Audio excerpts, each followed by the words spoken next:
Hello everybody and welcome back to another Heyday video. Now as promised, when I finished my farm design I said that I would give a farm tour and sort of explain why I chose to design my farm in the way that I have. So that is what today's video is going to be. So if you haven't already, head on over to my farm, level 92 Tree Hill, and check out my new design. This is the first time that I've really been invested in decorating. I've designed before, but not to this extent fully. And so I'm really excited to show it off to you all. I did it in my streams, which was super fun to have help and feedback from everyone, in particular Scatterbrook. I will leave a link to one of his videos or his channel in the description of this video. Please go and support him and check his videos out. They are great. He focuses heavily on designs and they are amazing, and I would love to recreate one someday, and he helped me with this little section over here. But let's start from the beginning. So first of all, oh, there's a little bat that just flew past. If we start heading on up the driveway, I like having a little entrance way for my visitors and for Alfred to walk up when they go to my house. So I've aligned it with some of the gorgeous Halloween lamps and some of those red and white lilies, surrounded by the stone fencing as a walkway so they can walk all the way up to my house, where I have some candy for anyone who's doing any trick-or-treating. And to the left, for those of you who don't know, I love my path pieces. Path pieces in my designs is a must. I like to have everything connected so that you can, as though you can walk through my design and see everything. So path pieces is an absolute must. So if we're turning left from my house, which still has the gorgeous birthday Maggie designs, so it looks very sparkly indeed, not very spooky, but that'll be coming soon, I'm sure. And we head on up here. Again, the stone walls are one of my favourite. I've got the path leading to the boat dock there. Now, I don't actually have a path to get to the fish area, I just realised that, but I do have the little dirt there with my barn beside it. And then I have my beautiful entrance to my little Halloween seasonal graveyard area. So we've got some graves that are being still dug there, and I've got the tombstones with the little jack-o'-lanterns and some of those spooky trees with the spiders. And now I love this Halloween fencing. I need to get more of it now that the Halloween theme is here and it's in the shop, because I need more of it. It's fabulous. So this is going to be my little, I think, seasonal area. So once Halloween is over, I will take all this out and I will make this all Christmassy with all my Christmas decoration, and just have a nice little seasonal area there. And I've got a bit of water here, which Scatterbrook helped me with, just to give it a little bit of colour and contrast. Also, I've got the water going in there behind the pine trees. And then if we come up the back here, and we have my little pet area with all my pets that are squished up the back here. Now this little space of nothing, I think there's a rabbit hiding in there. It's very annoying to design, so I just put two massive trees there to kind of hide it, because you can't really put anything there. And I've used the cow fencing around it and make sure I had lots of trees, lots of shade for them, with the rose bushes in between there. And if you actually want to see the progress of this design, please go back and watch my live streams. They are quite long, so skip through if you like, because I did change it a little bit. So I opened it up to make sure that I had my path coming in from my boat dock up here, whereas I kind of cut it off and had the fence coming down into the graveyard. So I opened that up so I had my path pieces the way I like them. And then we've got my horses and my donkeys, and they've got a little jumping play area and their water, and my little playground for my dogs, cats, and my rabbits. And I've got my little Halloween cat up the back there next to my cats who are sleeping, and that gorgeous treehouse deco I decided to put up there. So yeah, that is my pet area. And then if we come back down to my house and we turn right this time, there's a little bench seat there to overlook my crops. As we come into my crops, I like to keep them together to make it easier to harvest, but particularly to wheat. It just makes it easier having them together, but they're still separated. And it actually turned out that I had an even number, so I've got 4 squares of exactly the same amount, which is always really nice when it's symmetrical. That's very satisfying to the eye. Whoops, I didn't mean to do that, but anywho. Those are for my derby tasks, but anyway. And I've got the little Halloween scarecrow in the middle there to scare off all the birds so they don't come and eat my crops. But yeah, I like to keep my crops together just to make it easier to harvest. Again, that's my own preference, each to their own. And then I've got my lovely path pieces all the way leading up to my mine. Although, since I've done this design, this big tree gets in the way sometimes when I'm trying to tap the mine. So I might actually end up moving that just to make it easier for me to access. It's not too bad, but sometimes I end up tapping the tree instead of the mine. And this lovely bush design with this path here, Scatterbrook helped me with the daffodils and these other, I forget what these bushes are called. And then having the yellow roses on the other side to make it kind of matching.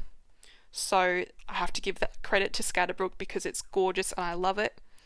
And then if we move along the path here, we come to the entranceway for my machines.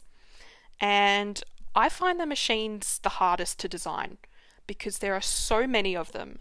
They are all so different and they're all different sizes. And I genuinely don't know what to do with them. And I like to kind of group them based on how I use them. Although this time I also kind of grouped them based on their, like, what would you call that? Like the floor of them. So I've got all the ones with the stone parts like up the back here. And then these ones with the pavers down in this first line here. And then I made this little section kind of like a food court, I guess, with the sandwich bar and the coffee kiosk. I wanted to give it its own area with a little place to sit and have a coffee with Mr. Gnome there playing his guitar. Just a little like quiet space. Now, personally, I would love to sit there and just listen and watch as the world goes by. I've got my little Halloween picnic table down there to sit out next to the fire to keep warm. But yeah, so I like to group my machines, and I have grouped them based on how I use them as well. So I always like to keep my smelters and my jeweler and the candle maker and the flower, what's it called? A kiosk? Nope, flower shop, up the back here. And I've separated it with the brick fencing, again having the little grey stone path pieces coming along and making sure that Rose and Ernest also have access when they come down and do their work on my farm. And then moving back along this path here, we come down into my animal area. And I like to keep my animals in groups of 3s, again, so it's easier to collect the products from. And I've separated it with some path pieces coming through so you can walk through. So, is it Rose or Ernest? Gosh, I'm horrible. Rose. So she can walk through and do her job as well. Some little benches to sit and little decorative bits along there. I love water as well. I like lots of trees, keep it natural, trees and water. Got the water running along here, which actually ties in with this gorgeous little tree down here with the water at the bottom. And I have a gnome hiding behind there, I didn't even notice that. And I've got each of the rose bushes, each of the different colours surrounding my animals, just to give it a sort of border to make it stand out a little bit more. It makes it look a bit nicer. And then we come all the way down the end to my bees and my squirrels. Not the prettiest part of my farm, but I didn't really know where else to put them, so I just put them down the end here. And I have that stone fence running all the way along the bottom of my farm, all the way back up here to my entrance as well.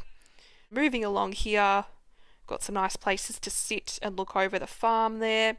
And with my machines, I just kind of made it random. I just chucked a few trees here and there and put the deco sort of along this front bit here to give it so that it's, you know, a bit more colourful and decorative. And it just makes it look nicer, you know. There's a few places to sit, and it's like, it looks kind of like it's high up as well, so you can sit and look over the animals and everything, which is really cool. And then this path comes all the way down to my feed mills, and I've used just the grey stone path to come in here because I didn't really have any other path pieces left. So they are right next to my animals, and then I have the dairy and the sugar mill in there. And then as you come up the back here, that path continues along to the rest of my machines. So the sewing machine, the sauce maker, the loom, and all of those other ones up the back there. And I've put nice trees in between mixed with the trees that are already existing. And then over here I have my fruit orchard. In my last design, I sort of just, smushed everything together because I didn't really have enough room. And I had a lot of the existing trees in this area here, which I have chopped down. It's very sad, I know, but I was just running out of room. I did not have, like, my farm is full. Like, there is no room for anything else. I need to replant trees and bushes here. There is no room for anything new on my farm right now. I need to finish expanding this land, and I'm short on deeds, but, like, this is jam-packed. Like, there's no room for anything else. So I had to remove those original trees. It's very sad. And this is my little fruit orchard. And I've made sure that I've got all my trees and bushes together so that when I harvest them, it's easier. I keep them in rows so it's easier for when I have revives or there's an event or a derby task or something and I'm helping people out. So it just makes it easier to see because when you go to someone's farm and they have a revive and you look and look and look and you just cannot find it, that frustrates me so much for some reason. Like, it's just annoying. I just want to find the revives. So I thought having them like this just makes that easier. And that's pretty much it really for my farm. I hope you enjoyed this video and I hope my explanation makes some sort of sense. Again, obviously this is just my opinion, my preference. Everyone has their own individual designs that suit them, which is fabulous. And I love this aspect of the game that you can decorate your farm however you want. So yeah, that's pretty much the end of this video. I hope you enjoyed it. And I will be live streaming this week as well on Monday, 7:30 p.m. Australian Eastern Daylight Time now because we are in daylight savings. And hopefully pretty soon we will have a new update, which is very, very exciting. Go and check out the other content creators' videos on the update because we have some awesome things to look forward to. Thank you everybody for tuning in and listening, and I will see you next time. Bye for now.